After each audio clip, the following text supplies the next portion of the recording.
Ma femme m'a trompé avec un briseur de ménage dans la salle de bain, et j'ai pété les plombs. Mon propre fils a témoigné contre moi et m'a accusé. Ils étaient satisfaits de me voir arrêté. J'ai 45 ans et je suis marié à Mila, qui en a 42. On est ensemble depuis 18 ans. On a un fils, Marcus, qui a 19 ans. On l'a eu avant le mariage, et aujourd'hui, il est en 2e année à la fac.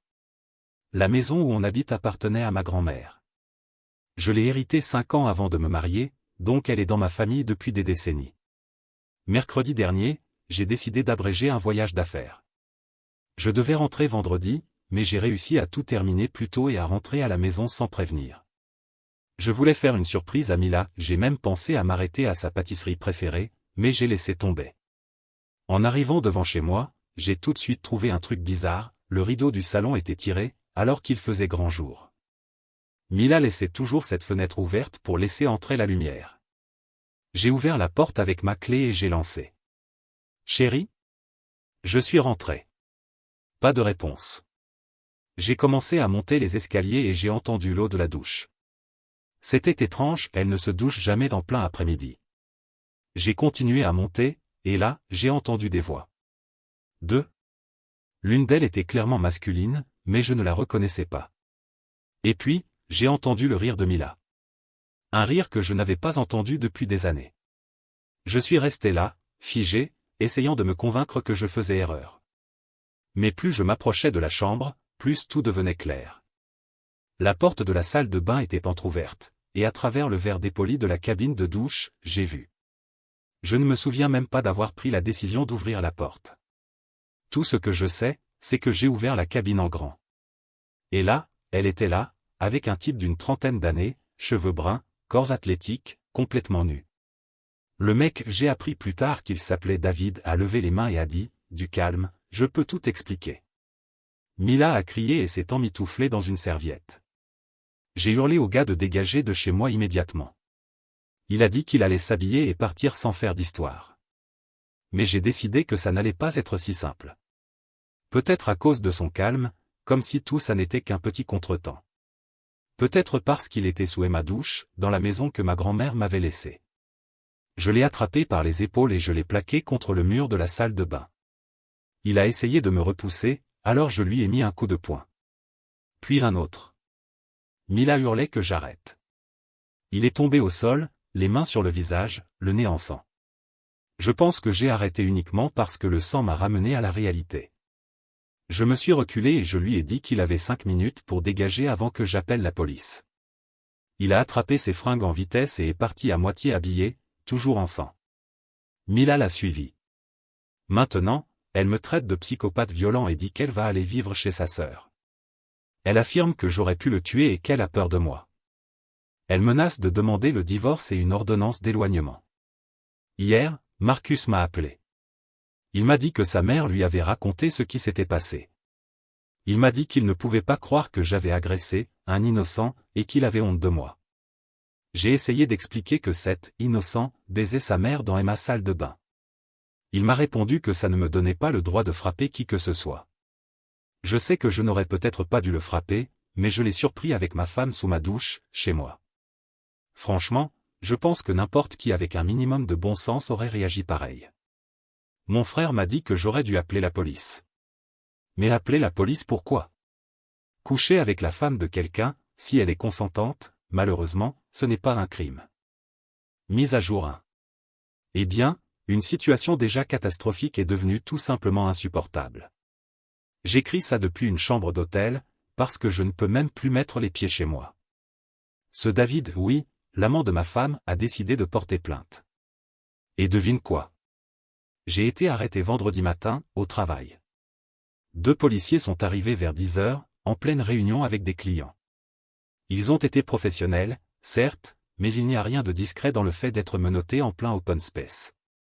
Mon patron a dû expliquer aux clients pourquoi la réunion était annulée. La honte, c'est peu dire. J'ai passé la nuit de vendredi au poste du comté, jusqu'à ce que mon avocat obtienne ma libération sous caution. Maintenant, je suis accusé d'agression au 3e degré. Si j'ai bien compris, c'est un délit mineur, mais je risque quand même jusqu'à 1 an de prison et une amende pouvant aller jusqu'à $4 000. La caution a été fixée à 2005 cents. Et pendant que je croupissais en cellule, Mila a couru au tribunal pour obtenir une ordonnance restrictive temporaire. Elle a prétendu que j'étais un homme violent, contrôlant, et qu'elle craignait pour sa sécurité. Mensonge. Un mensonge énorme. En 18 ans de mariage, je ne l'ai jamais touchée. Jamais crié, jamais menacé. Et maintenant, avec cette ordonnance, je ne peux pas m'approcher à moins de 100 yards d'elle, ce qui veut dire concrètement que je suis banni de chez moi, parce que c'est là qu'elle habite. Je suis sorti de cellule samedi matin et je suis allé directement à la maison, pensant pouvoir discuter, mais en arrivant, elle avait déjà changé les serrures. Ma clé ne marchait plus. Il y avait même une voiture de police garée de l'autre côté de la rue, apparemment juste pour s'assurer que je ne viole pas l'ordonnance. J'ai immédiatement appelé mon avocat. Il m'a expliqué que, comme la maison est à mon nom et que j'ai l'acte de propriété, on peut engager une procédure pour contester cette expulsion. Mais ça prendra du temps. L'ordonnance est valable 2 semaines, jusqu'à l'audience où un juge décidera si elle devient permanente ou non. En attendant, je vis dans cet hôtel, avec la valise de mon voyage d'affaires que je n'avais même pas déchargée de la voiture. Je n'ai pas accès à mes vêtements, mes papiers, mes affaires. Rien. Mila ignore tous mes messages, et quand j'appelle la maison, elle décroche et raccroche aussitôt. Mais le pire, ce qui m'a brisé, c'est Marcus. Mon fils est rentré de la fac ce week-end et il loge là-bas avec elle. Je lui ai envoyé un message pour proposer qu'on prenne un café, qu'on parle. Sa réponse ? Maman m'a montré la plainte. Je ne crois pas que tu sois mon père. Ne me contacte plus avant d'avoir réglé tes problèmes de colère. Des problèmes de colère ? Je n'ai jamais eu ça de ma vie. Je n'ai jamais été ce genre d'homme. La seule fois où j'ai levé la main, c'est quand j'ai trouvé David nu sous ma douche avec ma femme. Et d'une manière ou d'une autre, c'est moi le fou dans cette histoire ? Mon avocat pense qu'il y a de fortes chances que l'ordonnance soit levée, car il n'y a aucune preuve de violence domestique ou de menace. Mila devrait démontrer un comportement abusif récurrent, ce qu'elle ne peut pas faire parce que ce comportement n'a jamais existé. Mais il m'a aussi averti, si elle demande le divorce, ça peut traîner pendant des mois. Pour couronner le tout, j'ai dû appeler mon patron et lui expliquer pourquoi j'avais été arrêté. Il a été compréhensif, mais clair, si cela aboutit à une condamnation ou nuit à ma relation avec les clients, l'entreprise devra envisager mon avenir. Je travaille là depuis 12 ans, sans aucun problème disciplinaire. Et maintenant, je risque de tout perdre parce que j'ai surpris ma femme en train de me tromper ? Et financièrement, c'est l'hémorragie. J'ai déjà dépensé plus de 8 000 $ entre avocats, caution et hôtel. Je continue de payer l'hypothèque de la maison où je ne peux pas vivre, en plus de la carte de crédit, des frais de fac de Marcus. Pendant ce temps, Mila a toujours accès à notre compte commun et peut le vider comme bon lui semble, pendant que moi, je galère tout seul. Honnêtement, j'ai l'impression d'être puni pour avoir été la victime. Elle m'a trompé chez moi, et c'est moi qui finis en tôle. C'est moi qui dors à l'hôtel. Et elle ? Elle joue les victimes.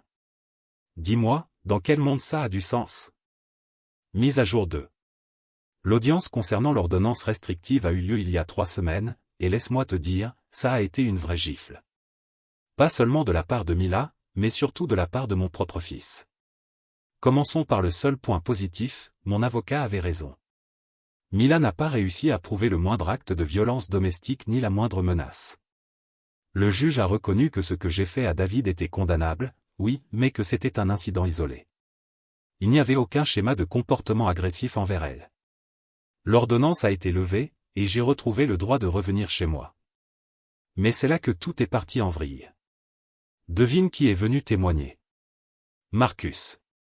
Mon propre fils est monté à la barre, a regardé le juge droit dans les yeux, et a menti sur moi. Il a juré que j'étais un père contrôlant, émotionnellement abusif pendant toute son enfance. Il a dit que je surveillais toutes les conversations à la maison, que je prenais toutes les décisions importantes sans jamais consulter sa mère. Il a affirmé que j'avais un tempérament explosif et qu'il avait grandi dans la peur de me mettre en colère. Un mensonge. Un énorme mensonge. Et Marcus le sait parfaitement. Oui, quand il était ado, Mila et moi avions des règles à la maison sur l'usage du téléphone, d'Internet, ça s'appelle éduquer un enfant avec responsabilité. Et oui, je prenais en charge les décisions financières et les réparations de la maison. Tu sais pourquoi ? Parce que Mila elle-même disait qu'elle ne voulait pas s'en occuper, qu'elle préférait me laisser tout gérer. Le pire, ça a été de l'entendre dire, en pleine audience, qu'il s'était senti soulagé de partir à la fac, parce qu'il n'avait plus besoin de « marcher sur des œufs » à la maison. Ce même garçon qui m'appelait chaque dimanche pour me parler de ses cours et de ses amis, me peint aujourd'hui comme un monstre. Mon avocat n'a pas lâché lors du contre-interrogatoire. Il a posé des questions précises, a demandé à Marcus de citer un seul épisode de violence ou d'abus. Il n'a pas pu. Il a admis que je ne l'avais jamais frappé, ni lui, ni sa mère. Mais il a ajouté que l'abus n'est pas toujours physique. Le juge n'a pas été convaincu. Il a expliqué que, même si les témoignages familiaux comptent, il faut des preuves tangibles de comportements menaçants. Se plaindre d'une dynamique familiale ne suffisait pas. C'est là que mon avocat a sorti les preuves. Les relevés de cartes de Mila et les relevés bancaires des 8 derniers mois. Plus de 7 000 $ dépensés en hôtels, restaurants et cadeaux pendant sa relation adultère. Et ce n'étaient pas des motels bon marché, non. Il y avait des week-ends à Chicago, Milwaukee, et même une escapade à Minneapolis. Rien qu'en hôtel, plus de 2 800 $. Des établissements comme le Grand Geneva, le Palmer House, des endroits à 300 ou 400 $ la nuit. À cela s'ajoutent plus de 4 200 $ en dîner luxueux, toujours pour deux, vu les montants, et 3 000 $ en bijoux et vêtements pour hommes. On a aussi eu accès à l'historique d'appels et de messages, des centaines d'échanges avec le numéro de David, sur cette même période. Tout concordait parfaitement avec les dépenses relevées. L'avocat de Mila a essayé de faire croire que ça n'avait rien à voir avec l'ordonnance restrictive, mais le juge n'était pas d'accord. Il a estimé que l'ampleur de l'affaire donnait un contexte clair à ma réaction lors de la découverte. L'ordonnance a donc été officiellement annulée. Mais bien sûr, Mila n'a pas perdu de temps. Elle a immédiatement demandé le divorce. Et elle réclame une pension, la moitié de la maison, pourtant héritée de ma famille, et la moitié de tout ce qu'on possède. Son avocat tente de s'appuyer sur l'accusation d'agression pour me faire endosser toute la responsabilité financière. Ils disent que je suis instable et qu'elle a besoin de protection. Mon avocat pénaliste, lui, pense que l'accusation va être requalifiée en trouble à l'ordre public, avec une peine de probation et peut-être des cours de gestion de la colère. Mais rien ne m'a brisé autant que Marcus. Je l'ai confronté à la sortie du tribunal. Je lui ai demandé pourquoi il avait menti, pourquoi il avait décidé d'aider sa mère à me détruire. Tu sais ce qu'il m'a répondu? Qu'il n'avait pas menti. Que c'était comme ça qu'il avait vécu notre famille. J'ai essayé de lui expliquer que poser des règles et avoir des attentes, ce n'est pas de l'abus.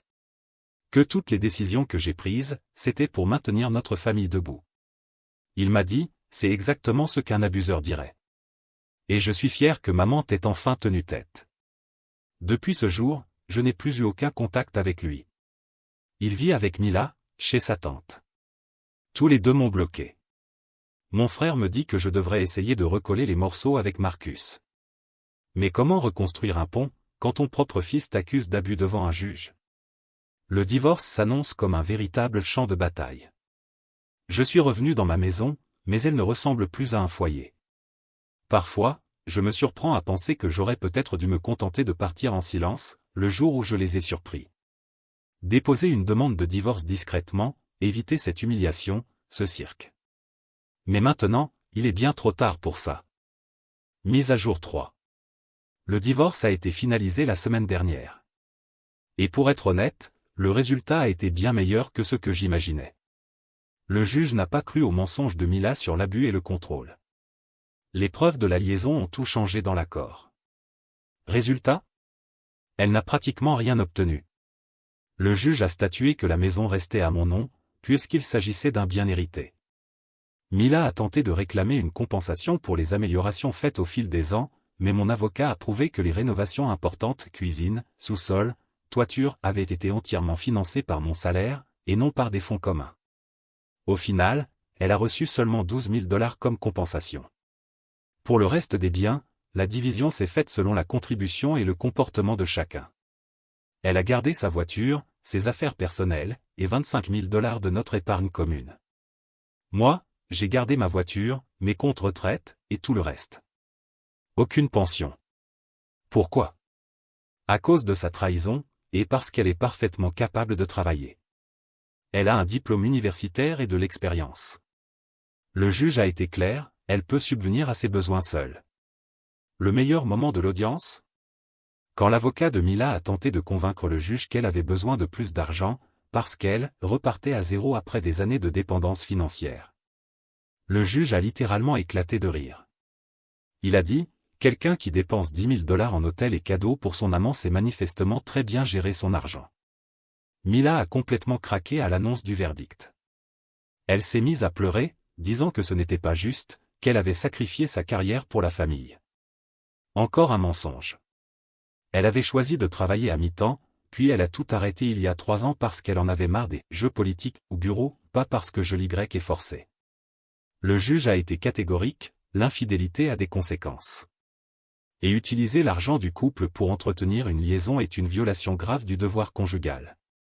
Il a ajouté qu'elle pouvait faire appel, mais que les preuves étaient claires et que la décision respectait parfaitement la loi de l'État en matière de divorce pour faute. Marcus était présent à l'audience finale, toujours du côté de sa mère. Quand le juge a lu la décision, il s'est levé et a crié « C'est injuste. Elle n'a nulle part où aller. » L'agent de sécurité a dû lui ordonner de s'asseoir et de se taire. Après l'audience, il m'a rattrapé sur le parking, en hurlant. Il m'a dit que je ruinais la vie de sa mère, que j'étais insensible de la laisser sans rien. Je lui ai répondu, elle a ruiné sa propre vie en me trompant. Il a répliqué qu'un vrai homme prend soin de son ex-femme, peu importe ce qu'elle a fait. Et là, j'ai perdu patience. J'ai dit, un vrai fils ne ment pas au tribunal pour défendre sa mère adultère. Et si tu veux continuer à vivre dans ton conte de fées où elle est la victime, alors c'est à toi de la prendre en charge. Il m'a dit qu'il ferait tout ce qu'il pourrait, mais qu'il n'était qu'un étudiant sans argent. J'ai répondu, eh bien maintenant, tu en auras encore moins, parce que je ne paierai plus tes études ni tes dépenses. Tu as choisi ton camp, maintenant tu assumes. Marcus est resté sans voix, comme si l'idée que ses actes aient des conséquences ne lui avait jamais traversé l'esprit. Il a tenté de plaider qu'il ne pourrait pas continuer ses études sans mon aide. Je lui ai dit, tu aurais dû y penser avant de témoigner contre moi. Mila a entendu la conversation et s'est précipitée vers nous, en criant que je ne pouvais pas punir Marcus pour avoir dit la vérité. Je lui ai répondu, il a menti sous serment. Et maintenant il va devoir vivre avec les conséquences, tout comme toi tu vas devoir vivre avec celles de ta liaison. Aujourd'hui, Mila vit chez sa sœur. Mais mon beau-frère commence déjà à perdre patience. Elle a postulé à plusieurs appartements, mais son crédit est catastrophique et elle n'a pas d'emploi récent. La plupart des propriétaires demandent le premier mois, le dernier et un dépôt de garantie. Et même avec les 25 000 $ reçus lors du divorce, elle n'y arrive pas. Marcus est retourné à la fac, mais il m'a appelé la semaine dernière, me suppliant de reconsidérer ma décision de couper son financement. Il m'a dit qu'il avait tenté d'obtenir un prêt étudiant, mais que ça ne couvrait pas tout. Qu'il risquait de devoir abandonner ses études. Je lui ai répondu qu'il pouvait faire comme des milliers d'autres étudiants, trouver un job. Ou, chercher un moyen de reconstruire notre relation. Il m'a demandé ce qu'il devait faire. Je lui ai dit qu'il devait reconnaître avoir menti au tribunal et s'excuser publiquement de m'avoir diffamé. Il a répondu qu'il n'avait pas menti, qu'il avait simplement partagé sa vision de la famille.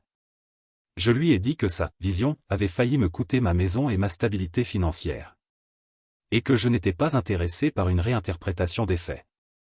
Aujourd'hui, je vis seul dans ma maison depuis plusieurs mois. Et franchement, c'est la paix. Pas de drame, pas de tension, plus besoin de me demander ce que Mila trafique quand elle sort. Je mange ce que je veux, je regarde ce que je veux, et je ne dois de compte à personne. Mon frère pense que je suis trop dur avec Marcus. Qu'il n'est qu'un gamin coincé dans un conflit compliqué. Mais moi, je ne le vois pas comme ça. Il a pris la décision consciente de m'écraser, sur le plan financier et judiciaire. Être jeune n'excuse pas de mentir sous serment. Mila tente de me recontacter par l'intermédiaire d'amis communs, demandant de l'aide pour trouver un logement. Certains ont même suggéré que je lui prête de l'argent pour qu'elle puisse louer un appartement, pour le bien de Marcus. Mais je ne dois rien à Mila. Et Marcus a choisi son camp. J'ai bossé comme un forcené pendant 18 ans pour construire une vie pour ma famille. Et ils ont tout jeté à la poubelle dès que ça ne les arrangeait plus. Maintenant, c'est à eux de construire leur propre vie. Sans mon aide. Mise à jour 4. 2 ans se sont écoulés. Je pensais ne plus jamais avoir à faire de mise à jour, mais apparemment, le karma n'en a pas encore fini avec ma famille. Marcus s'est marié avec sa copine de fac, Emma, en septembre de l'année dernière. Évidemment, je n'étais pas invité. On ne s'est plus parlé depuis le divorce.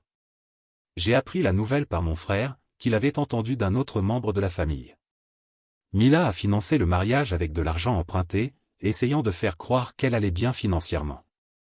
Emma m'avait semblé être une fille bien, la seule fois où je l'ai rencontrée avant que tout s'écroule. Brillante, étudiante en comptabilité, issue d'une bonne famille. J'ai toujours pensé que Marcus avait de la chance de la voir, mais visiblement, il ne l'a pas appréciée à sa juste valeur. Il y a 3 semaines, Emma a découvert que Marcus la trompait. Et tiens-toi bien, il avait une liaison avec une femme mariée qu'il avait rencontrée, par l'intermédiaire de sa propre mère. Mila avait enfin trouvé un emploi, et Marcus passait la voir de temps en temps. C'est là qu'il a rencontré cette femme, Diane, dans la trentaine, mariée, avec 2 enfants. L'affaire a éclaté quand le mari de Diane est tombé sur des messages dans son téléphone. Il l'a confrontée, elle a tout avoué, et il a directement contacté Emma sur Facebook pour tout lui révéler. Et le pire ? Marcus suivait exactement le même schéma que sa mère, dépenser de l'argent qu'il n'avait pas en dîner et hôtel avec sa maîtresse. Exactement comme Mila avec David. Emma n'a pas hésité une seconde. Elle l'a viré immédiatement. Elle a lancé la procédure de divorce en moins d'1 semaine et est retournée vivre chez ses parents. Elle a vidé leur compte commun et lui a balancé son alliance au visage sur le parking de leur immeuble. Et c'est là que l'histoire devient intéressante pour moi. Marcus m'a appelé il y a 2 semaines, en pleurs. En train de supplier. Il disait qu'Emma avait tout pris, qu'il ne pouvait plus payer le loyer ni les mensualités de sa voiture. Qu'il avait fait une erreur. Qu'il comprenait maintenant ce que j'avais vécu avec Mila. Et il me demandait de l'aide pour payer un avocat et son loyer, le temps de se relever. Je lui ai demandé s'il m'appelait pour s'excuser d'avoir menti au tribunal. Il m'a dit que c'était différent, qu'à l'époque il voulait juste protéger sa mère. Je lui ai répondu, rappelle-moi quand tu seras prêt à admettre que tu as menti, et à t'excuser vraiment. Puis j'ai raccroché. Le lendemain, c'est Mila qui m'a appelé. Apparemment, elle aussi est en galère financière. Son nouveau boulot paie mal, puisqu'elle débute et n'a pas encore de clientèle. Son beau-frère, le mari de sa sœur, a fini par la mettre à la porte. Maintenant, elle vit dans un motel à la semaine, qui facture 3 cents par semaine. Elle m'a demandé de l'argent. Juste de quoi payer le premier mois et le dépôt de garantie d'un nouvel appart. Elle m'a dit que c'était pour le bien de la famille, parce que Marcus avait besoin de stabilité en ce moment difficile. J'ai éclaté de rire. Littéralement. Je lui ai répondu que Marcus avait fait son choix le jour où il a menti sous serment pour essayer de me détruire. Et qu'elle avait fait le sien en couchant avec David dans ma douche. Elle s'est mise à pleurer, disant qu'elle savait avoir commis des erreurs, mais que j'étais cruel et revanchard. Elle disait que sa liaison avait été une erreur et qu'elle n'avait jamais voulu que ça aille aussi loin. Je lui ai dit que dépenser 10 000 $ pour un autre homme, ce n'est pas une erreur. C'est un choix. Un choix qu'elle a fait, encore et encore, jour après jour, pendant des mois. Et là, elle a sorti une phrase qui m'a fait perdre tout calme. Elle m'a dit que si je les aidais maintenant, ça prouverait que j'étais une meilleure personne et que j'avais pardonné. Comme si pardonner signifiait financer la vie de ceux qui ont essayé de détruire la mienne. Je lui ai répondu que pardonner, ce n'est pas sponsoriser de mauvais choix. Et que je ne suis pas intéressé par l'idée d'être le mec bien. J'ai souhaité qu'elle et Marcus apprennent à vivre avec les conséquences de leurs décisions, comme moi j'ai dû apprendre à vivre avec les miennes. Depuis, Marcus m'a rappelé 3 fois. Chaque appel plus désespéré que le précédent. Il est en retard de loyer, sa voiture va être saisie. Il a abandonné la fac parce qu'il ne pouvait plus la payer sans mon aide. Maintenant, il bosse dans une pizzeria pour 12 $ de l'heure. Lors du dernier appel, il a enfin dit qu'il regrettait d'avoir témoigné contre moi. Mais il a ajouté qu'il avait fait ça parce qu'il croyait sa mère, qu'il pensait faire ce qui était juste. Je lui ai dit, ce n'est pas une excuse. C'est une justification pour un mensonge. Et il y a une différence. Et là, surprise, c'est Emma qui m'a écrit récemment sur Facebook. Elle m'a dit qu'elle voulait s'excuser de ne pas avoir vu qui étaient vraiment Marcus et Mila pendant le divorce. Elle m'a raconté qu'après avoir vécu sa propre trahison, elle comprenait mieux ce que j'avais ressenti à l'époque, trahi par les personnes en qui on a le plus confiance.